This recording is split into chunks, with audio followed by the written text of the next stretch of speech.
Le Blue Yeti, un micro qui a été recommandé par plus d'un streamer, ça fait pas mal d'années maintenant qu'il est sur le marché. Alors, on a eu pas mal de questions à propos de ce micro-là, vu que nous, dans notre magasin à Besançon, on a décidé de l'avoir en exposition. Donc plusieurs personnes ont demandé un petit peu comment il fonctionne, est-ce qu'il est vraiment chouette, est-ce qu'il est intéressant autour de ces prix-là. Donc on a décidé de le tester pour vous, de faire un petit unboxing, tout ça, histoire que vous puissiez vous rendre compte de ce que ça donne. Surtout, voilà, encore une fois, la scène du streaming l'utilise énormément, bien qu'aujourd'hui il y a d'autres micros qui sont un petit peu plus haut de gamme qui servent pas mal.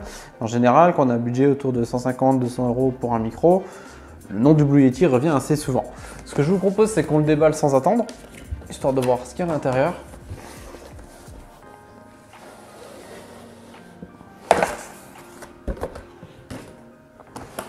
Une boîte dans la boîte.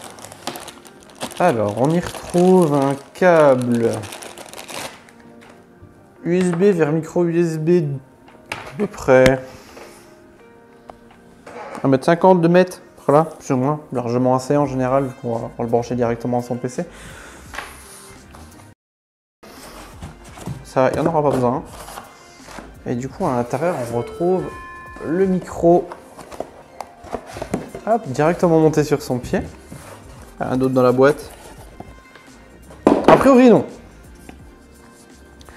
Alors, on peut voir tout de suite ici, donc, connectique micro USB, donc pour mettre le câble que j'ai sorti tout à l'heure. Il y a une prise casque aussi, parce que vous avez une carte son qui est intégrée directement dans le micro pour pouvoir vous permettre de vous entendre en direct. Parce qu'en général, si vous activez le retour du micro dans Windows ou quoi, vous allez vous entendre un petit peu avec un petit décalage et c'est toujours un peu gênant. Là, au moins, vous avez le retour en direct de votre micro pour pouvoir vous entendre en même temps que vous parlez, que vous enregistrez. Et aussi, avoir le son de votre jeu ou de votre PC en général. Si vous regardez une vidéo ou quoi, vous pouvez le faire passer par la carte son qu'il y a dans le micro. Alors. Ok. Plutôt pas mal, plutôt sympa. Esthétiquement parlant, je le trouve vraiment cool. Enfin, assez sobre, avec un look un petit peu rétro. Alors, à l'avant, je vais retrouver une roulette de volume. Donc, la roulette de volume qui va servir pour justement la sortie casque que vous avez en dessous, pour gérer le volume du retour et de votre PC en même temps. Un petit bouton mute qui va s'éclairer en rouge quand le micro s'active et qui va clignoter une fois que vous serez mis en muet en appuyant sur le bouton. Au dos, justement, on a quelque chose qui nous montre un peu la spécialité de ce micro. Ça va être la roulette du bas, juste ici. Hop. Donc, la roulette pattern, alors en fait, qui va servir, si vous regardez sur la boîte, en fait, ce micro est équipé de différents capteurs, si vous voulez, différents micros dedans. Donc, vous avez les classiques, cardioïdes, où vous mettez devant simplement pour podcast, streaming, tout ça, c'est parfait.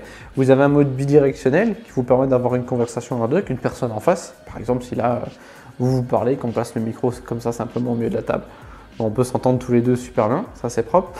Il y a un mode omnidirectionnel aussi, donc vous le mettez par exemple en salle de conférence, vous le mettez au milieu de la table, on entend à peu près tout le monde de la même manière. Et il y a un mode stéréo, alors je pense que le mode stéréo va être plus pour tout ce qui est pas ASMR, tout ça, parce que vous avez vraiment un gauche-droite qui se crée avec le micro. Et au-dessus, on va avoir une roulette de gain, donc pour pouvoir gérer le volume du micro, le volume que va capter le micro directement. Moi, ce que je vous propose, c'est que on le branche sans attendre. Alors, du coup, une fois branché au PC, qu'est-ce que ça donne? On va voir ça tout de suite. Je suis en mode cardioïde, je vais mettre un petit peu plus de volume quand même. Ah, c'est un peu mieux. Je remarque tout de suite qu'on sent bien les coups dans la table, dans le bureau. Donc, si jamais vous jouez, alors faites bouger votre souris, on l'entend quand même pas mal. Moi, j'ai fabriqué une petite mousse pour le mettre en dessous. Alors, voir si ça marche, voir si ça aide pas un peu plus de stabiliser. Ouais, c'est quand même un peu moins fort. Bon, c'est toujours présent, mais bon, c'est jamais top. Après, si jamais, vous pouvez quand même le monter sur un bras. Il y a un filetage en dessous pour pouvoir le monter sur un bras. Il faut bien faire attention. Par contre, il y a un adaptateur à regarder. Il n'est pas dans tous les bras qui sont sur le marché. Donc, il faudra faire attention de bien avoir cet adaptateur-là vérifié avant d'acheter le bras pour poser le micro. Sinon, vous allez être un peu déçu. Donc là, vous m'entendez avec le Blue Yeti en mode cardioïde. Donc, moi, j'ai le retour en direct vu que j'ai branché le casque. Ça marche plutôt pas mal. Après, on a le logiciel là de chez Logitech. Donc, comme vous pouvez voir, il y a le Blue Yeti qui est détecté directement dedans. Par contre, autre chose que je remarque tout de suite là en parlant, c'est que voilà, si je me rapproche un peu, il y a vraiment pas mal de plosives. Donc, il faudrait penser éventuellement à prendre une petite bonnette dessus ou un filtre anti-pop. Surtout si vous le montez sur un bras. Parce Parce que là, vous allez l'avoir en général et c'est proche. Et ouais, on entend pas mal les... C'est pas super top. Il y a un mode il y a un mode Blue Voice à ce que je vois sur le logiciel là. Alors a priori c'est censé un peu améliorer selon les profils de votre voix. C'est censé un peu améliorer la qualité du micro. Donc là vous m'entendez sans rien, sans modification. Le son est brut, je l'ai juste branché dans l'ordinateur. On va regarder si maintenant j'active le Blue Voice. Donc là je suis en mode broadcaster a priori. Alors moi j'entends pas la modification en temps réel par contre. Donc ce que je vais faire, c'est que je vais cliquer sur le petit bouton enregistrement pour faire un petit clip et entendre un peu qu'est-ce que ça rend. 1, 2, 1, 2. Donc c'est un test en mode broadcaster sur le Blue Yeti. Ouais, donc j'entends quand même que ça aiguise pas mal ma voix, ça profite un peu des graves et de la voix chaude un peu que j'ai, c'est plutôt pas mal. Il y a d'autres modes qui existent que vous pouvez vous amuser à tester. Moi ce que je vous propose plutôt de tester, c'est les autres modes qu'il y a directement sur le micro. Donc on va basculer. Hop.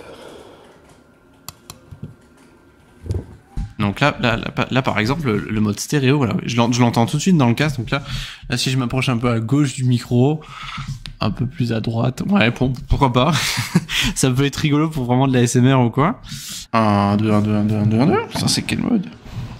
Bah, ça, c'est le mode omnidirectionnel. Donc, par exemple, là-bas, j'ai mon collègue Guillaume qui est par là, qui pourrait peut-être parler. Salut Guillaume! Salut! Voilà, vous entendez un petit peu, bon, pas super fort non plus, mais il n'y a pas forcément besoin.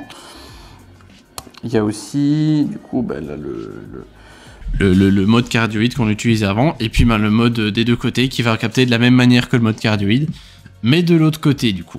Donc voilà qui conclut cette vidéo sur le Blue Yeti. Donc franchement, si vous avez 150 € à mettre dans un micro, que vous n'avez pas envie de vous ennuyer avec 10 000 configurations ou quoi, une table de mixage sur le côté ou quoi, franchement c'est super bien. L'option de pouvoir s'entendre en direct, c'est vraiment cool.